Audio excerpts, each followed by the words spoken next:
This video is brought to you by Envato. How do I combine images? How do I match color, contrast, saturation? What are smart objects, layer masks, layer modes, adjustment layers? Should I be using them? What about AI? Should I be incorporating AI into my workflow? I'm Abbey and I've been using photo manipulation techniques for over 10 years. We're going to be covering all the basics for combining and compositing photos today, from Photoshop's generative fill tool to extracting images and adjusting every aspect of your different photos, making sure they blend it together. We'll go over everything when we put together this fruit smoothie advertisement, and then take a quick look at how to tweak those same techniques a bit further in this giant panda composite, as well as a fun mist effect. We have a lot to cover and not too much time to do it, so I'm going to jump right into it. By the way, all the assets used in today's videos are from Envato, the largest unlimited creative subscription in the world. So first, I always recommend gathering up all of your assets and images right at the beginning, or at least as many as you can, just whatever you think you need. For this image, we're going to need strawberries, so I'm going to download any strawberry that I just like the look of, lots and lots of strawberries, along with a bunch of bananas, milk splashes, and a couple of glass bottle options. I won't be using all of these images, but they will give me a good pool of photos to choose from when I start actually building up my image. But it doesn't have to be stock images. Envato Elements also has these really cool 3D assets that let us spin and adjust the angle, and they would work really great here. I usually prefer photo stock myself, and I also want to walk you through how to extract fluid though, so I'm going to be using photos today. Now, of course, generative AI is also an option. If you have a subscription to Photoshop, you also have access to Adobe Firefly, which is Adobe's generative AI tool. It's easy to use and you can type in a prompt and get your images. But be mindful that if you use Firefly at the moment to generate your stock images, you're going to have to use a separate AI to then upscale them to an appropriate resolution. We want them to be nice and big, and so generative AI can be annoying in that aspect. However, I personally, in general, do not endorse or use AI-generated stock images at the moment, as they are a copyright, environmental, and general ethical nightmare, just currently. However, whether your assets are stock photography, 3D assets, or Gen AI, the way you edit and composite them are all going to be the same. They are the ingredients to the cake we're baking, or smoothie we're making in this case. But we will still be covering how to use generative fill inside of Photoshop, which is powered by Adobe Firefly. In fact, we can jump right into that now, because my favorite way to use the generative fill tool is to expand images and remove any unwanted objects, and we have to do both today. First, we want to bring this sky up to fill in the empty space on our canvas. Now, I don't use generative fill to make any creative decisions, but when I need to expand what's already there, gen fill is going to do a very, very good job. So let's grab the rectangular marquee tool. Then let's click and drag to select the empty portion of the canvas and some of that existing sky here. Now we want to look at our floating context bar. You'll notice it changes because it's contextual. It changes depending on what tool you have active. So right now we see some selection options because we have an active selection tool, including our generative fill settings. So when using generative fill, we can fill in a prompt telling it what to generate, but if all we want is to fill gaps or expand images, we don't need to do that. We can just hit generate and Photoshop will use the already existing pixels to fill in and generate 3 variations shown in the properties panel right here. Because this is a simple sky, our variations are borderline identical, so let's move on to removing objects and we can take a closer look at this in a moment. I like this background, but I do not love these flowers. The process of removing objects is very similar to expanding an image. We just need to switch to the lasso tool to select the flowers, a quick and sloppy selection around each flower. In fact, we want to make sure the selection has a little bit of breathing room and nothing too exact. And then again, hit generate with no prompt, which gives us our 3 variations. Because when we don't put in a prompt, Photoshop will assume you just want to remove or fill in the areas selected, using the surrounding pixels as reference. We're still not getting massively different results because it's just grass, but if we don't like what we generated, we can always hit generate in the properties panel to get 3 new variations, or if it accidentally generated a flower or something weird, which it absolutely does sometimes. Which is why ultimately I don't actually love generative fill. It's a lottery, you hit a button and hope for results. However, I do find it the most effective way to remove objects and expand images in Photoshop.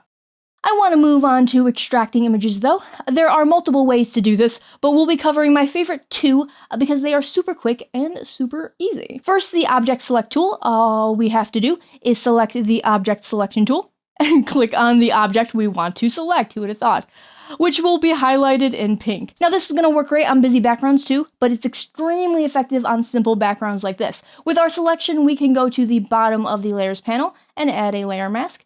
The mask will take the shape of the selection, removing the background and leaving just the object. We'll talk more about layer masks soon, but we always want to use layer masks and never delete or erase the background directly because auto selection tools are never going to be perfect. We need to smooth and clean them up. So we'll double click on our layer mask to open Selected Mask. You can also find Selected Mask in the Properties panel when a layer mask is active, or in the upper options bar when a selection tool is active. Now once inside Selected Mask, we can refine and smooth our mask with the global refinement settings here. However, ironically, we aren't going to use smooth to smooth it. My favorite way to smooth a mask is to increase the feather to around 2 pixels, none of this is exact, then increase the contrast to around 50%. You'll start to see the jagged mask smooth out. Keep making small adjustments until the mask is nice and smooth. I do like to keep a softer edge. Too sharp of an edge can make things look very Photoshoppy and flat, fake. This is looking perfectly fine. Next, we can start shifting the edge inward until none of that annoying leftover background is left. And if we need to, we can always select the brush tool here and manually mask away some of the areas that might have been missed, like in the corners. But what about all of this glass bit? More on that soon. Let's just perfect our solid areas first. And we're going to also do our milk splashes next. We could use Object Select again. In fact, let's do that with this splash, adding a layer mask, and refining it in Selected Mask, just like the bottle.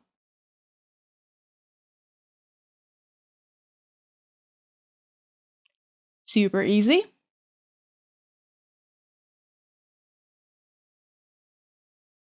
Next, let's grab a hard round brush set to black and mask out all of the parts of the splash that we just don't want. Layer masks work by using black and white. If we want to hide something, we paint it with black, like we're doing now. But if we change our mind and want to bring it back, we switch on over to white and paint over that area, and it'll come right back in. And that's why we always want to try using layer masks instead of the eraser brush. This is one of the many ways you can work non-destructively while editing your photos. Working non-destructively means we aren't permanently changing the pixels. Everything we do can be basically undone. But this mask looks perfect, more or less. I'm never going to touch it again. But I still don't want to permanently apply the layer mask. We want to work, again, non-destructively. So let's right-click, Convert to Smart Object. Using Smart Objects has a ton of pros. First, it makes the transform controls easier to access, because when an image is converted to a smart object, all the transparent pixels are treated as if they were deleted pixels, as if they aren't there, which will come up in a bit, in fact. Second, it allows us to add another layer mask without permanently applying the original mask. So suppose we do end up needing to adjust that first mask for whatever reason. In that case, we can double-click to enter the smart object, modify that original mask, adding and taking away whatever we need, maybe refine it a bit more, and then save. It'll update the layer without undoing any other changes to the smart object. And thirdly, and most importantly in my opinion, smart objects are non-destructive layers in general. We can warp and resize them as much as we need and they won't become blurry or distorted.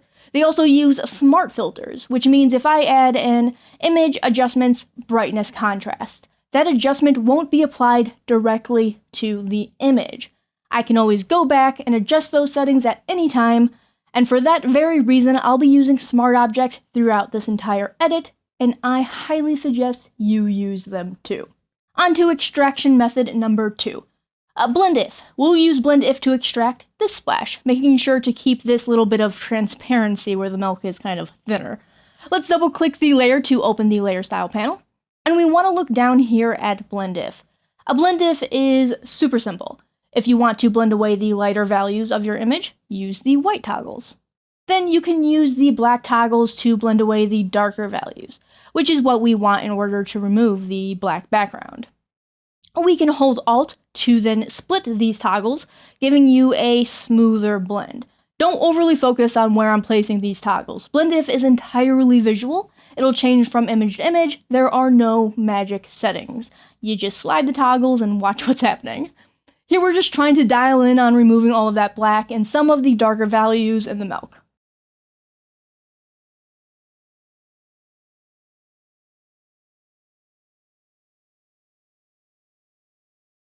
Once we're happy, let's click OK. Keep in mind, blend if is non-destructive. You can always come back and adjust these settings by double-clicking the layer. Now those black pixels are hidden, but they are still there. They are just transparent. This means if we, for example, add an inner glow layer style, it will show on the edges of the original image. But remember when I said that smart objects ignore transparent pixels? Let's right-click, convert to smart object. Now if we add that same inner glow layer style, it'll actually apply to the object's edges. In this case, the inner glow also helps refine the edge of the milk, removing and filling in some of that leftover dark background, so it all works out quite well. Adding an inner glow layer style to an object is an excellent way to quickly add a rim light and remove fringe edges from images that are already very light, or from images that may be bright or glowing just by their very nature, like fire, for example. However, if that doesn't quite do it, we can also clean up the edges of an object by holding Control and clicking the milk splash to create a selection in the shape of that layer. Now in the floating context bar, let's go to Edit, Options, and Contract Selection by 1 pixel. Add a layer mask, and that edge will be masked. Fun little trick. And as a bonus, now we also have a mask we can further refine and smooth and select a mask if we needed to. And after all of that, we can still double-click the smart object to adjust those blend if settings. Using a combination of blend if and smart objects is incredibly powerful, especially for images with slight transparency like this one. It works excellent on feathers, clouds, and like I said, fire. Just anything like that. We have to keep moving on though, so let's talk layer modes. Layer modes dictate how a layer interacts with all of the layers below it. You can use them for everything from lighting and shading to blending and even extracting. So let's do all 3. Starting by adding a slight vignette effect to our background. We want the middle of our image to be kind of bright and the corners to be darker. So let's add a new layer over our background. Next, let's grab a soft round brush, set the black, and paint on the edges of the canvas. And then we're going to hit the middle with some white. This is looking fine, so let's scroll through our layer modes. As we scroll, you can see how the layers start to interact with the background differently, depending on which layer mode is active. For effects like this, overlay or soft light are going to be your go-tos. Since we want to be subtle, let's go with soft light. And we can also lower the layer's opacity by going to the top of our layer panel and bringing this slider down to 50%. A fun fact, layer modes are actually grouped into sections based on their functions: darken, lighten, contrast, and color. Hold the main layer modes you'll end up playing with. But the best way to learn how and when to use what layer mode is to just actually play with them. Because there are no set rules here, and every artist has their own preferences for when and where they use what layer modes. Next, let's look at blending images using layer mode, so actually blending them together. Our background is nice but simple. Let's add some clouds to the sky. Let's drop some clouds onto the canvas and adjust the size and position by hitting Ctrl-Command-T to enter transform mode. And we can click and drag on the anchors to size up the image. I'm going nice and big here.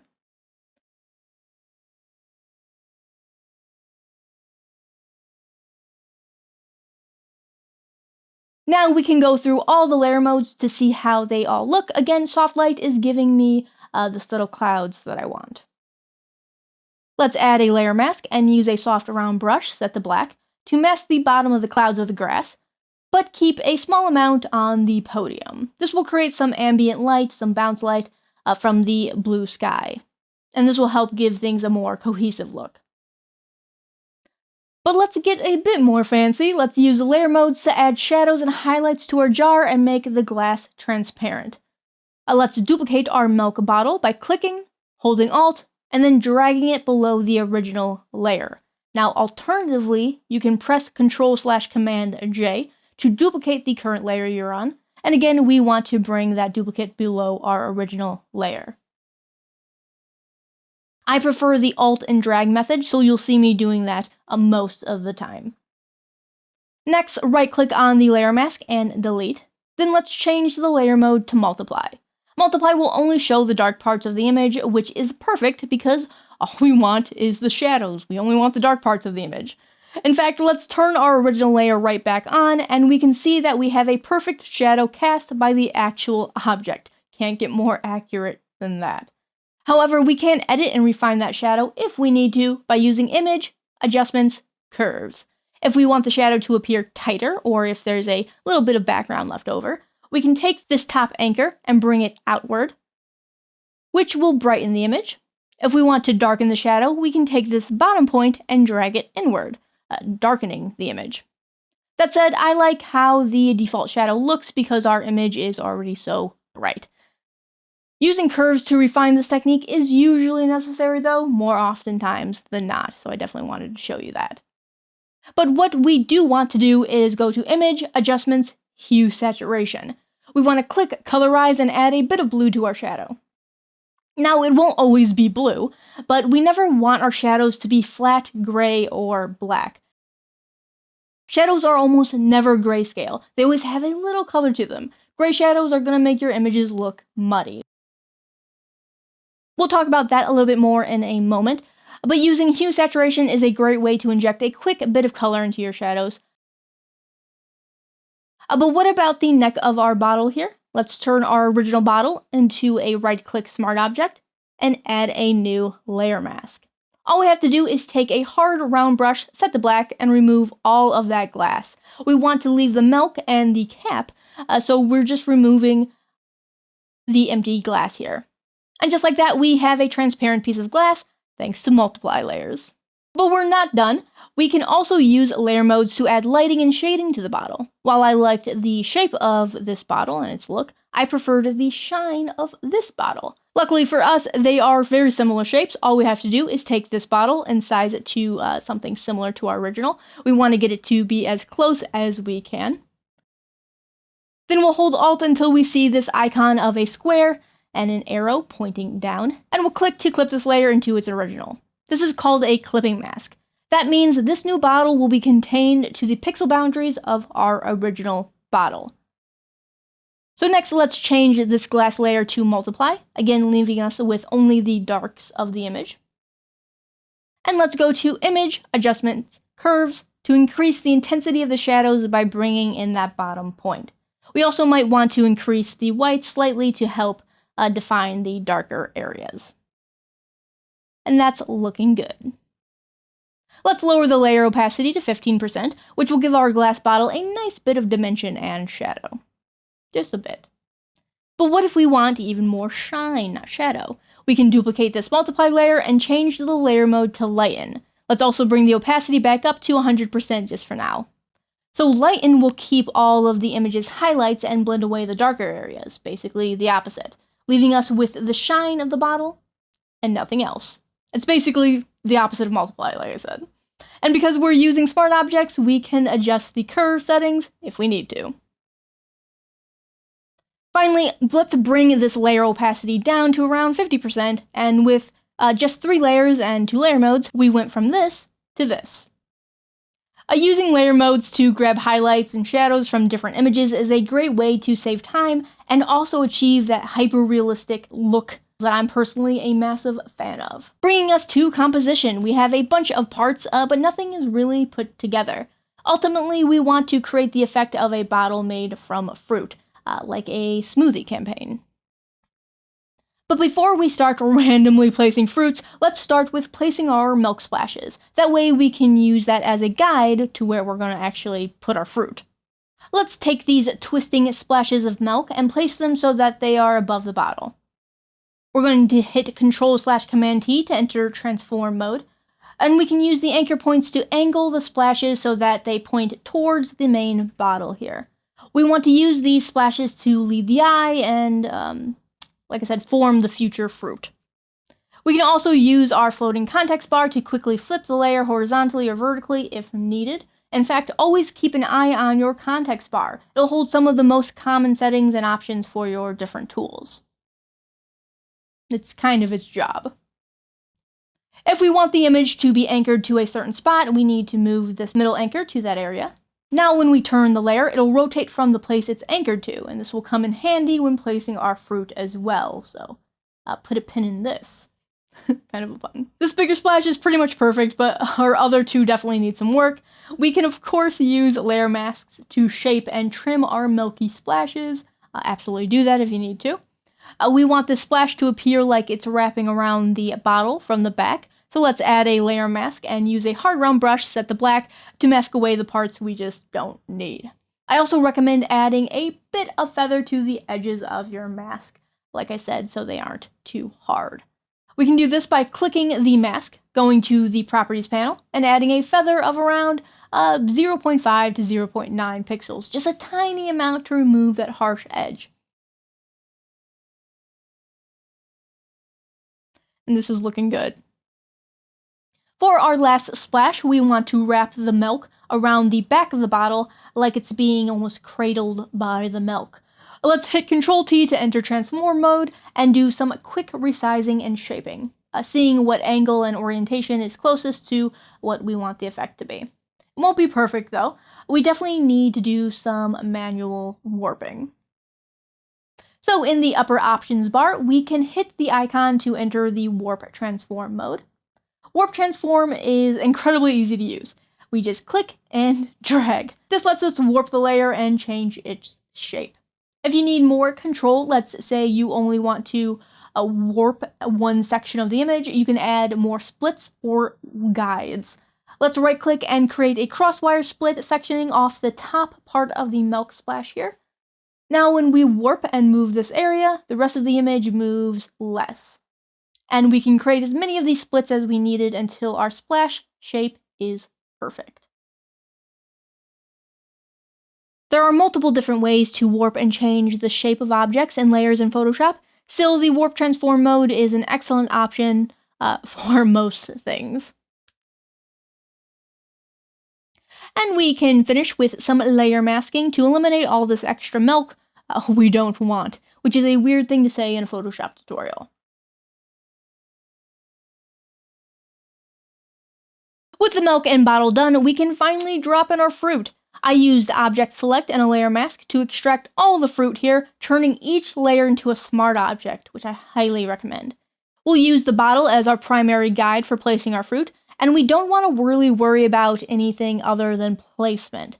We'll deal with the color and lighting later. For now, we are just dragging and dropping our fruit, moving them around until we kind of like how they look. That being said, when angling our banana slices, we'll point the highlights outwards. And we can try and use some of the existing shadows and lighting as a guide for placing our other fruit. You always want to work with existing lighting, not against it. So we're just placing things and kind of keeping the lighting in mind. We'll of course be editing the lighting and shading a little later on, but being smart about the placement now will give us a good head start and save us a lot of trouble later on. Our banana pieces are from this image. I extracted each slice of banana onto its own layer, like I said, giving us 5 slices of banana that I am then duplicating to make more. And then a strawberry from this image. I used a generative fill to remove the green bit from the strawberry, the stem here. You're better off using multiple strawberries as we did with the bananas, but I only did one just to save a little bit of time. I'll show you how to help things look a little less repetitive in a moment though, if you're also in a hurry. But if you're recreating this, I highly suggest using all the individual strawberries. It'll look so much better.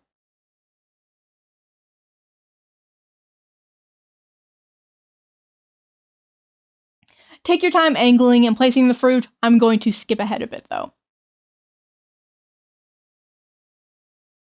And with everything placed, if you did use repeating assets like I did, you're going to want to go through and use a hard round brush and a layer mask to make small changes to some of those repetitive fruit shapes.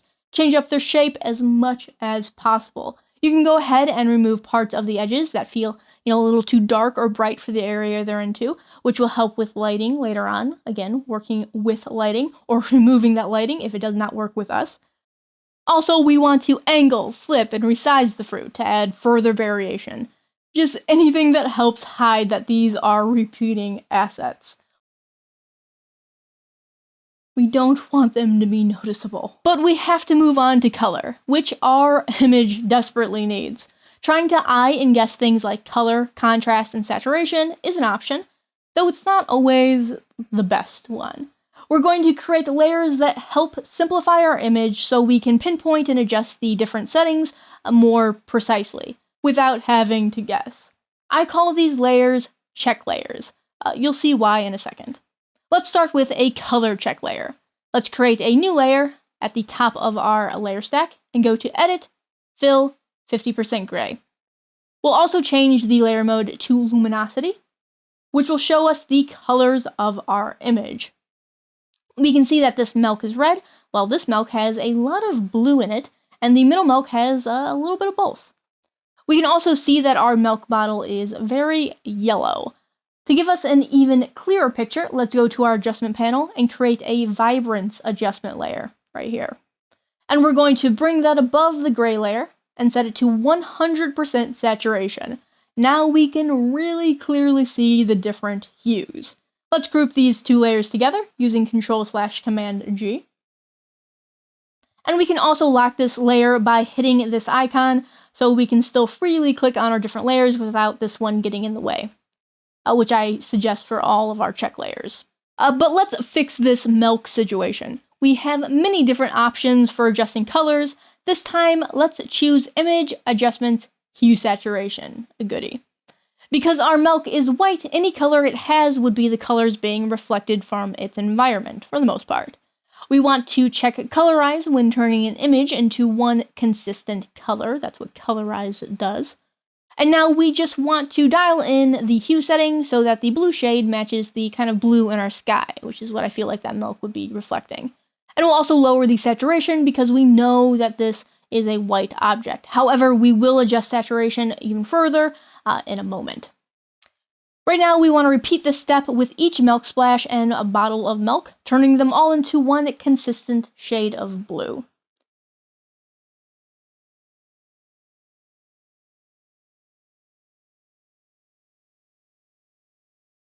We can then use this layer to dial in any of our colors. For instance, the bananas are leaning a little red for me personally. I like a yellow banana. So I'm going to tweak those using a hue saturation layer to bring in a bit more yellow. I'm also going to use a selective color adjustment layer to make the grass greener, which will play off of the reds and the strawberries a bit more, I think. Selective color is a great adjustment when you want to pinpoint and tweak very specific hues in an image. This is just the first of 3 check layers, and while we'll be going through each one by one, in a more realistic scenario, you'll create all 3 at once and then just switch between them, turning them on and off as things go and change. These layers are here to remove some of the guesswork with photo compositing. They're not telling you what to do, just giving you a more simplified view. Which brings me to Envato Elements, where everything being in one place really helps remove that digging and guesswork to editing as well. I love browsing Envato Elements, looking for different interesting assets. Variety and versatility are essential to me. I get very bored very easily. So Envato Elements' almost endless sea of resources and assets provide me with an equally infinite sea of inspiration. I love to grab anything that catches my eye, like a little magpie, and freely experiment. As always, you can use the link below to grab the assets I've used here today, or completely different ones, all from Envato Elements. Next up, contrast and value. Values are how light or dark something is independent of color. So to create our value check layer, let's make a new layer and fill it with Edit, Fill, 50% Gray again. And we're going to set this layer mode to color. This will give us a true black and white view of our image. We want to use this method so we know the contrast of our image is not being adjusted at all. This is an accurate grayscale view of our current image as is. This is helpful because now we can focus on just the contrast or the values of the image without the color getting in the way. When we look at our image, we can see there is very little contrast between the bottle and the background. Darkening the background can add some separation there. And just like with color, there are tons of options to adjust brightness in Photoshop, but I am a die-hard curves adjustment user. You're going to notice we use a lot of curves. Let's create a curves adjustment layer above our background layers, and we want to click to place an anchor point right in the middle of our curve and pull downward. Not too dark, just enough to help our smoothie, pop a little bit. And I think this is looking much better already. Now let's move on to our milk. It's definitely in need of some adjusting. Let's add an image adjustment curve to the darker splash of milk. We want to lift the shadows until they match the shadows of the larger milk splash behind the bottle. I already like the values of that splash, so I'm kind of using it as a reference for the other milk. You can use as many points as you need when working with curves. The leftmost anchor affects the darks, while the rightmost anchor adjusts the lights of an image. And we can pull down to darken and lift up to lighten. And I think this splash looks okay for now. Let's move to the bottom one, as that one is actually too bright. So we want to add an image adjustment curves layer and bring down some of the highlights while still lifting those shadows a bit. And this is why I love curves so much. They give you tons of control and you can edit both lights and darks on the same setting at the same time, all while still being very easy to use.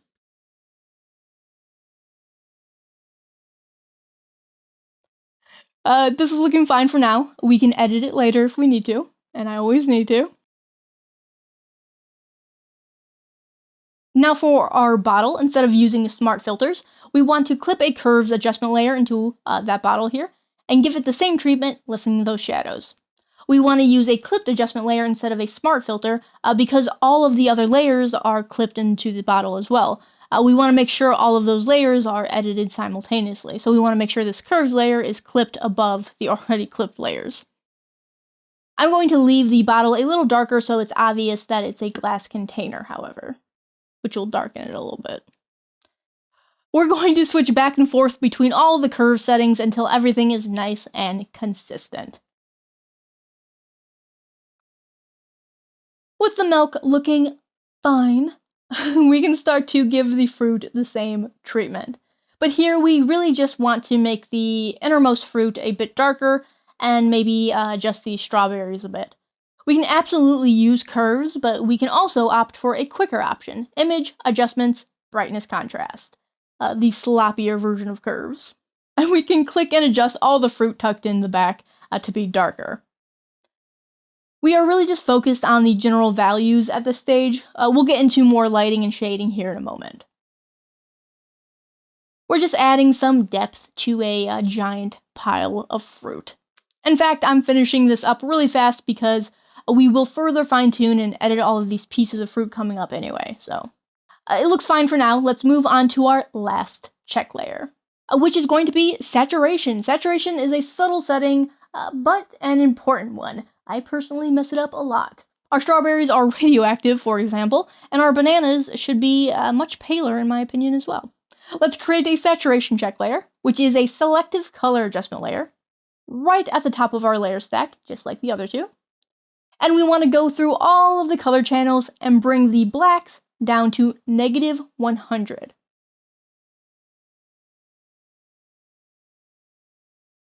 Then bring the blacks of the white, gray, and black channels to +100. And this is going to make our image look crazy. But what we're actually seeing is the saturation of our different elements. The more saturated an object, the brighter it looks. So our strawberries, unsurprisingly, are the brightest and thus most saturated thing on the canvas. Let's create and clip a vibrance adjustment layer into our fruit group, and we want to bring down the saturation so that fruit is no longer radioactive.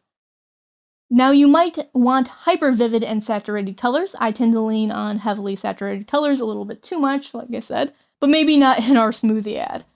And we can see just how much a little adjustment made. However, if we turn the saturation check layer back on, we can also see the bigger splash of milk in the back here is brighter. So let's add a vibrance adjustment to all of our milks and start shifting them closer together. We don't want the milk to appear completely black, which would mean it's devoid of any saturation, turning it grayscale. But we do want it to be very dark, and most importantly, consistent with each other. I'm also going to tone down the saturation of the background, which seems intense for this environment.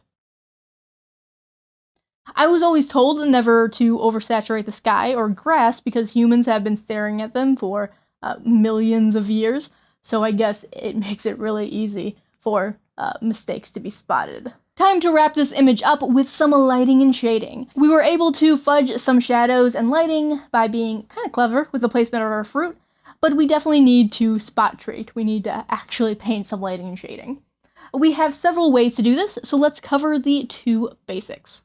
First, layer modes. Similar to how we added that initial vignette effect, we can use layer modes to add fast shadows to our fruit with just a default round brush. Let's turn on our value check layer, because we're working with lighting and shading, so we want our value check layer. Then create a new layer below some of our banana slices, setting the layer to multiply. Multiply is an excellent choice for creating shadows.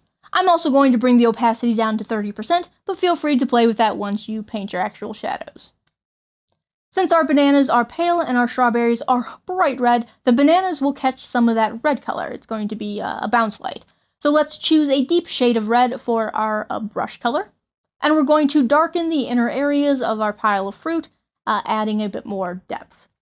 We can be kind of sloppy with it. I like to paint sloppy shadows and then refine the shape using the eraser brush rather than trying to paint the perfect shadow in one go.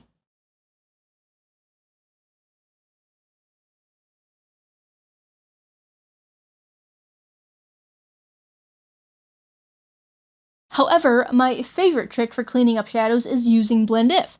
Let's double click our shadow layer.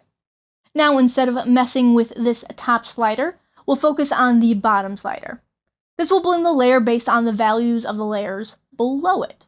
So in this case, we want to remove the shadow layer from the highest of highlights. And this already cleans up the shadow and helps give the shadow more shape. We don't want just random blobs of red color. It's already looking much better. We can then duplicate this layer and set it to soft light, just to help the shadow be a bit more intense. And we can make as many of these soft light and multiply layers as we need. The main takeaway here is multiply is an amazing layer mode for making shadows, and soft light is a great layer mode for intensifying existing shadows. I'll talk more about that in a second though. And two, we want to keep the color of the shadow in mind, no black or gray shadows.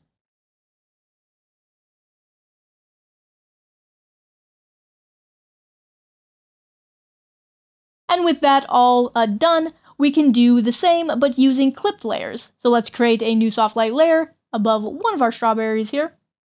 Hold Alt and then click the new layer into the strawberry. We want to use a dark red to darken the shadowy areas and a light blue to paint just a little bit of light. Just like with shadows, we are better off using the color of the ambient light rather than flat white when painting highlights. White highlights will add a gray tint to your image sometimes. And we're not just adding shadows to the fruit. We can clip layers into the bottle and milk splashes as well. Of course, you can flip on and off all of the other check layers while you're doing this. You can also go back and adjust all of these adjustment layers we did earlier, which you are going to see me do a lot of. This is why I always suggest using smart objects and adjustment layers to begin with. You'll always want to make minor adjustments as you go.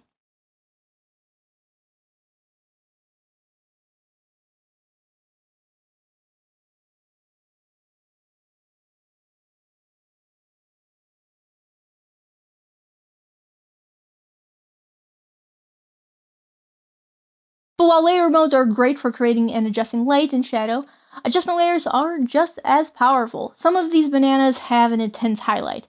that just does not make sense for where they're located, and we can't really soft light them away. Let's create and clip a curves adjustment layer into one of these slices. This one here is particularly bad.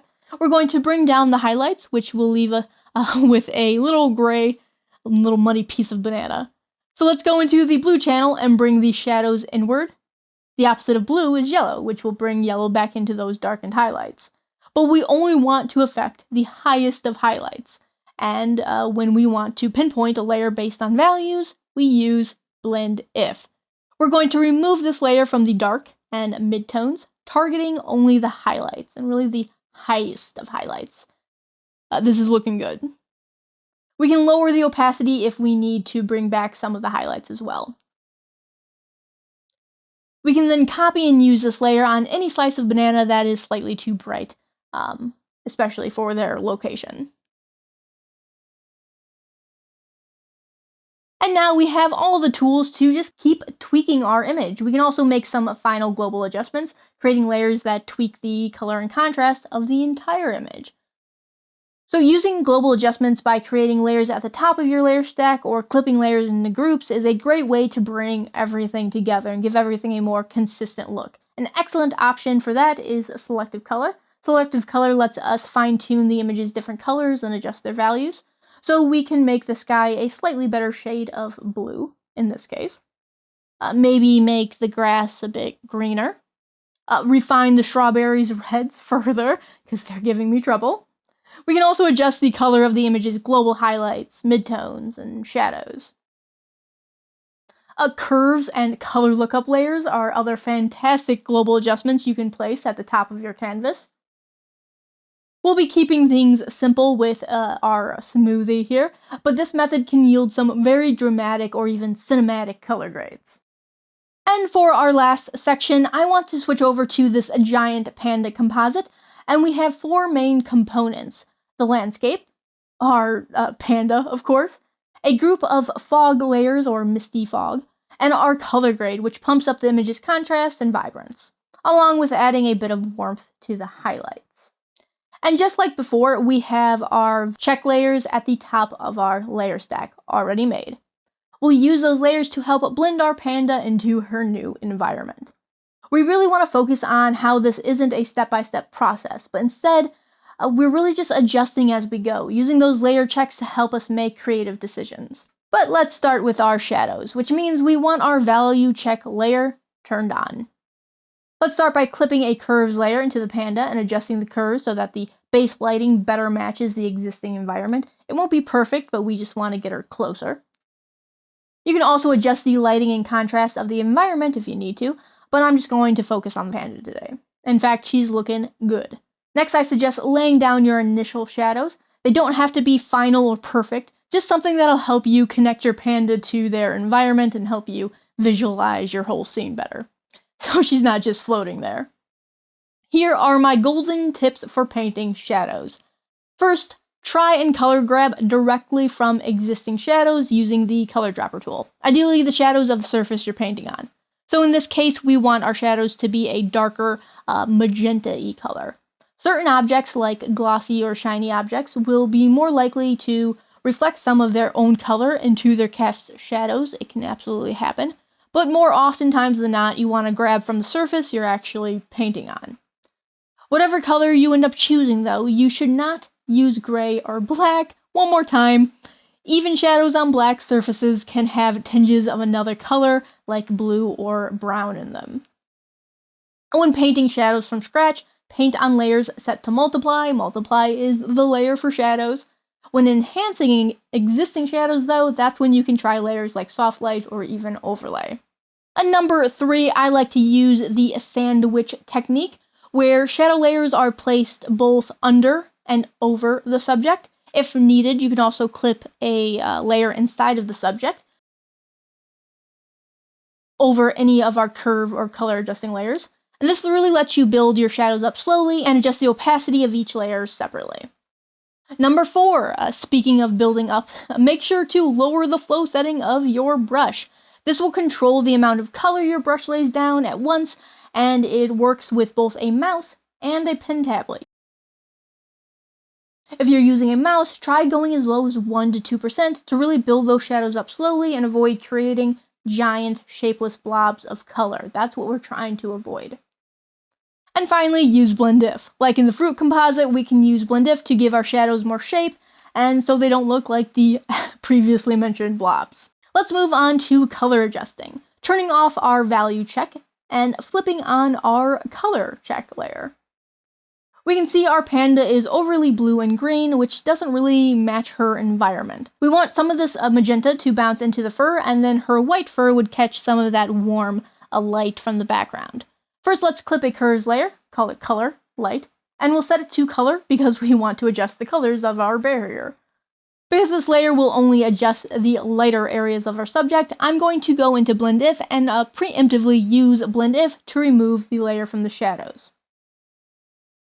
And now we can go into our color channels and add the colors we want to the highlights. In this case, some reds. And we also want to remove the blues. Once that looks good, we can turn off our check layer and lower the opacity so that it looks like the ambient light is hitting the fur. We don't want the fur to look orange, just warm from the sun. Let's turn the color check layer back on and do the same exact thing with a new curves layer called color dark. This layer will control the subject's darker colors, mostly black fur here. It'll be set up just like the light layer, but only with the opposite blend if settings. This fur will absorb some of the magenta grass's color, so we want to use the color channels to make our panda more magenta.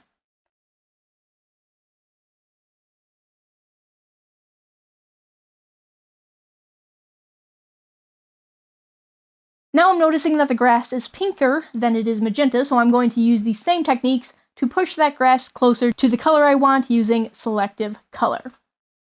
This is why those check layers are so handy. We really get to key into the exact colors we want without guessing or being distracted by other things like lighting or saturation.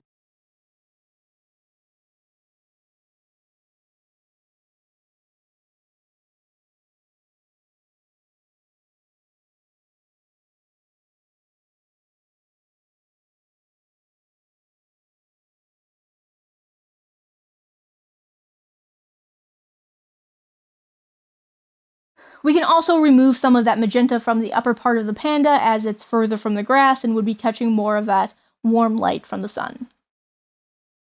I really like using layer masks and layer mask settings in the properties panel to kind of make things quick and simple.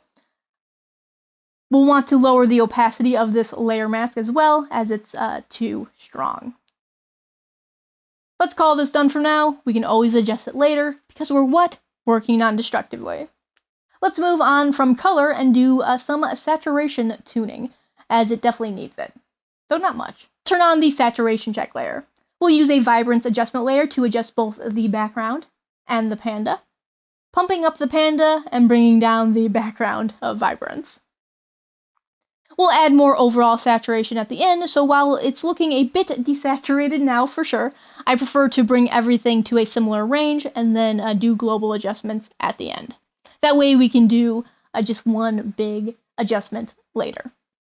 We're already looking so much better, and I figured it'd be fun to walk through this very simple and quick misty fog technique. First, create a new layer. Next, set your foreground layer to a light gray and the background color to black. I'll tell you why in a moment. Now let's go to Filter, Clouds, Render Clouds. We're going to grab the rectangular marquee tool to cut and paste a square of our clouds, and we can then delete the original here. And we want to right-click, Convert to Smart Object. And this will allow us to resize and adjust this layer without repeating this step if we need more misty clouds later on. Let's set the layer to Screen. And we're going to go to Image, Adjustment Levels to bring down the blacks and adjust the whites. This is going to decide the shape and thickness of your mist, so just settle on whatever looks best to you. Now let's add a tinge of color using Image, Adjustment, Hue Saturation. Since our ambient light is orange, I'm going to go with a nice orange. This is also why we choose a light gray instead of white for our clouds. Adjusting flat white is harder than adjusting a light gray. And from here we can increase smoosh and mask our misty fog to be around our panda's feet. Some in the air as well. as much as you like.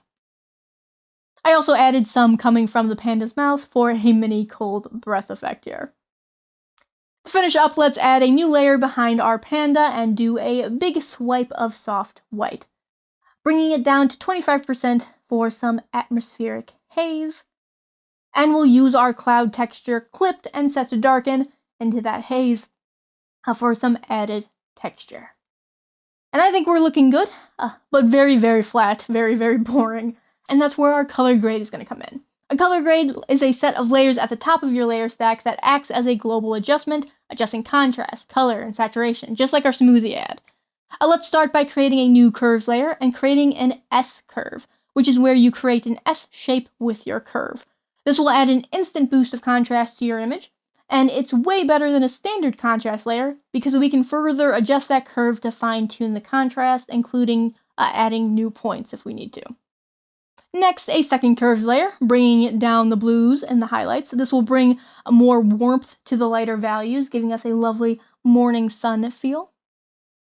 And finally, a vibrance layer to bump up the saturation.